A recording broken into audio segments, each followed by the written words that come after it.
Okay, the first step is to put this in the standard form. If we recognize this is going to be a linear differential equation, got the y prime, got the y, that's a big hint.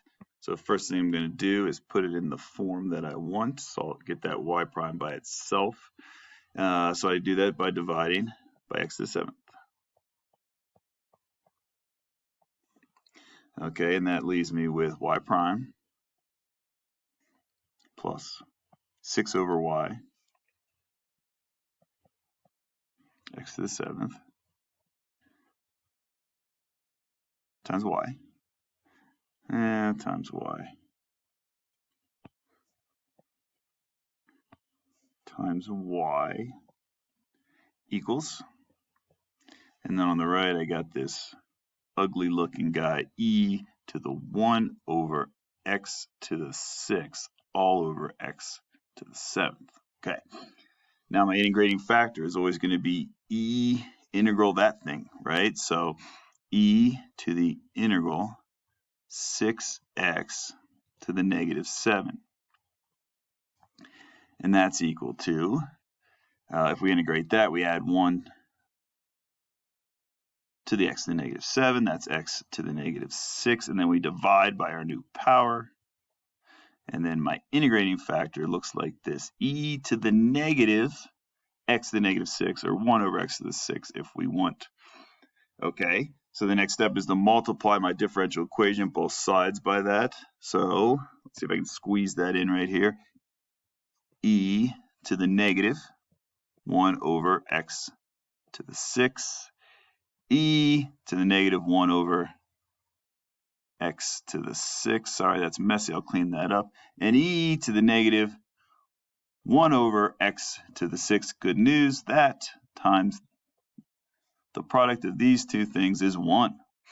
Okay, so that's really helpful for us. So let's clean that up and rewrite it after I multiplied. So that will give me e to the negative 1 over x to the 6 times y prime plus 6e to the negative 1 over x to the 6 over x to the 7 times y equals 1 over x to the 7.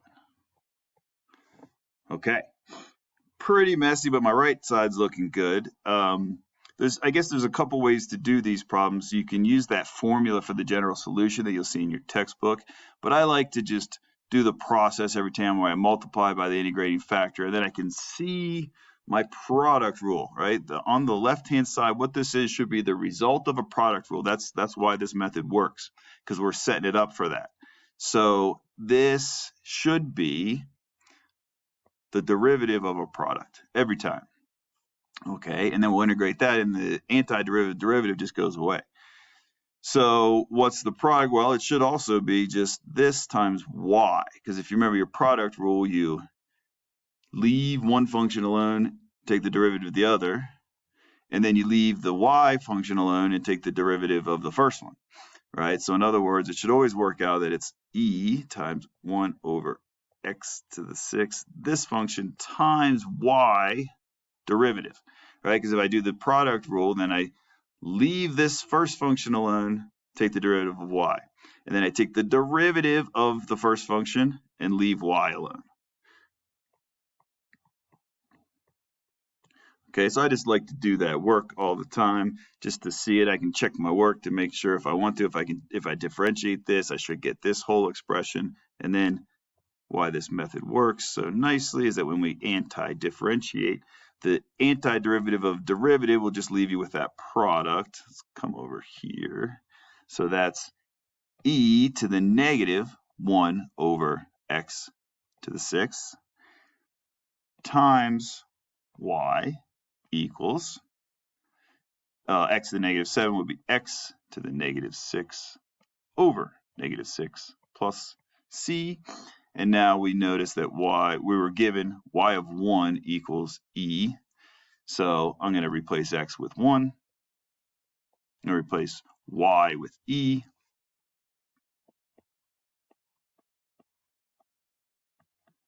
I'm going to solve for c. E to the negative 1 times e is 1. and C would be 7, 6. All right, so C 7, 6, so I can come back to my solution, which is right here to save myself a little bit of work. This is my solution in explicit form with a solution for C, which we just found to be 7, 6.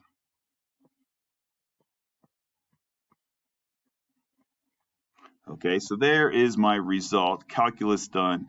Now it's a matter of algebra, right? Sometimes you cannot solve these for y. You leave it in implicit form, right? If you have a y squared or maybe multiple y's, you're not gonna be able to solve algebraically for y. But if you can solve for y, then usually we solve for y. Okay, so I'm gonna divide both sides by y, what's multiplied by y. So just remember some algebra tricks. I'm gonna divide by e to the negative number. If you divide by e to a negative, so I'm gonna divide e to the negative, it's the same thing as multiplying by e to the positive, right? So that gives me y equals e to the positive. Right, divided by e to the negative is the same thing as multiplying by e to the positive.